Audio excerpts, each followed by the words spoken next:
বাবা মেলা দিবে আপনি সিলেট আমি 1 বছর গাড়ি চালাইছি ক্যান্টনমেন্টের পাশে হ্যাঁ ওই যে ইয়াপাড়া মামু তো বাকি দাও না না কিসের দিকে কই আমি গেছিলাম শাহজালালের মাজার দেখতে বুঝলেন টাকা হারাই দিয়েছিলাম আমার কেউ চিনে না ওখানে বেড়াতে গেলাম নতুন পাড়া বিশ্ববিদ্যালয়ের পাশে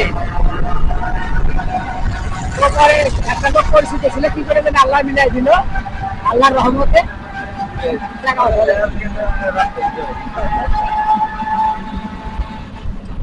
আম্মুর খানা ইয়ার বাবা সব কথা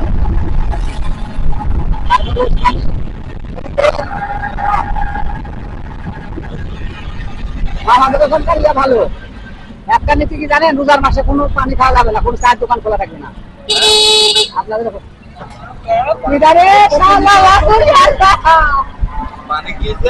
পানি পর্যন্ত পাওয়া যায় না রোজার মাসে